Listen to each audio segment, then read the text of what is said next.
TV सत्यमेव व्रतम।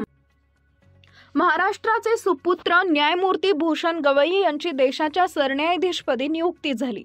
त्याचा महाराष्ट्राला अभिमान आहे, असायलाच हवा। पण फडणवीस व त्यांच्या मतलबी सरकारला गवईंच्या नियुक्तीने आनंद झाला, अभिमान वाटला असं त्यांच्या चेहऱ्यावरून दिसत नाही, असा घणाघाती टीका उद्धव ठाकरेच्या शिवसेनेनं केली आहे। सरन्यायाधीश गवई यांच्या पहिल्याच महाराष्ट्र भेटीत त्यांच्या स्वागताचा साधा राजशिष्टाचारही पाळला गेला नाही। फडणवीस सरकारचा साधा प्रोटोकॉल शिपाई सुद्धा सरन्यायाधीशांना पुष्पगुच्छ द्यायला हजर नव्हता व त्याबद्दल सरन्यायाधीश गवई यांनी खंत व्यक्त केली असं ठाकरेंच्या सेनेनं म्हटलं आहे। शासनानं संबंधितांवर काय कारवाई केली?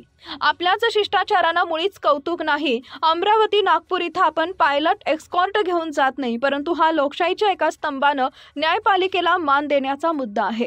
अशा संतप्त शब्दात सरन्यायाधीशांनी त्यांच्या भावना व्यक्त केल्या। तो त्यांच्या मनाचा मोठेपणा झाला, परंतु झाला प्रकार महाराष्ट्राच्या इब्रती शोभणारा नाही। त्याचं काय? राज्याचे मुख्य सचिव, पोलीस महासंचालक व शहराच्या पोलीस आयुक्तांनी सरन्यायाधीशांचे स्वागत करणं हा राजशिष्टाचाराचा भाग आहे। पण सरन्यायाधीश गवईंच्या बाबतीत तो पाळला गेला नाही। हे जाणून बुजून घडवलं असेल तर या सरकारला क्षमा नाही व प्रशासनाकडून चूक झाली असेल तर कर्तव्य कठोर वगैरे शासनानं संबंधितांवर काय कारवाई केली असा सवाल सामनामधून विचारण्यात आला आहे। सरन्यायाधीश मुंबईत आले, तेथून ते थेट चैत्यभूमीवर घटनाकार महामानव डॉक्टर बाबासाहेब आंबेडकर यांच्या समोर नतमस्तक होण्यासाठी गेले, पण शासनाचा एकही अधिकारी तिथं हजर नसावा। सरन्यायाधीश गवई हे मुंबई हायकोर्टाचे न्यायाधीश होते, त्यानंतर ते सर्वोच्च न्यायालयात गेले, ते फक्त उच्च कोटीच्या गुणवत्ता आणि परिश्रमाच्या आधारावर।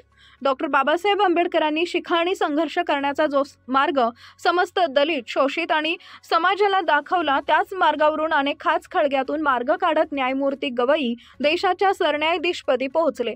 कुणाच्या मेहरबानीनं आणि शिफारसीनं ते त्या पदावर बसलेले नाहीयेत। अमरावतीतल्या एका सरकारी शाळेत शिकणारा हा तरुण आपल्या गुणवत्तेच्या आधारे सरन्यायाधीश होतो व महाराष्ट्रातील मातीला तेज निर्माण करून देतो, हे अभिमानास्पद आहे। गवई हे एक स्वतंत्र बाण्याचे व्यक्तिमत्व आहे व त्यांची बांधिलकी भारतीय संविधानाशी आहे, हे त्यांनी स्पष्ट केल्यामुळे कुणाला राग आला आहे का असा सवाल ठाकरेच्या सेनेनं केला आहे।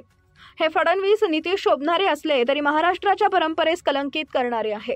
बौद्ध समाजातील गवई ही पहिली व्यक्ती जी देशाच्या सर्वोच्च न्यायदान खुर्चीवर विराजमान झाली। हे कोणाच्या पोटात खुपत असेल तर ते शाहू, फुले, आंबेडकर विचारधारांचे मारेकरी आहेत।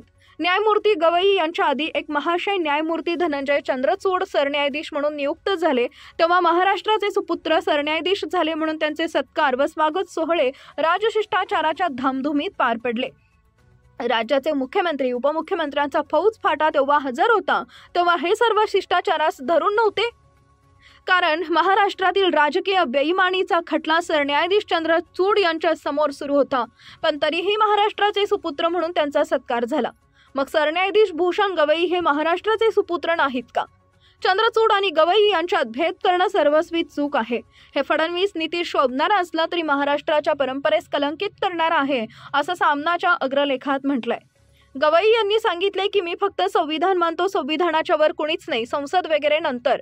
त्यांचं दुसरं विधान महत्त्वाचं, मी निवृत्तीनंतर कोणतंही पद स्वीकारणार नाही, पुन्हा आपल्या गावी जाईन व देशाच्या गरिबांच्या सेवेत जीवन व्यतीत करेन, हे विधान महत्त्वाचं आहे। सध्याच्या व्यापारी राजकीय व्यवस्थेला धक्का देणारा आहे असं न्यायाधीश विद्यमान सरकारच्या चौकटीत बसत नाहीत, त्यामुळे त्यांच्या मान सन्मानाची गरज नाही, हे सरकारनं ठरवलं असावं।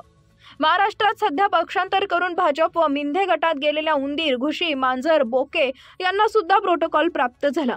त्यांच्या मागे पुढे सरकारी सुरक्षेच्या गाड्या आहेत। सरकारला बाहेरून अप्रत्यक्ष मदत करणाऱ्यांनीही या प्रोटोकॉलची मेहरबानी आहे।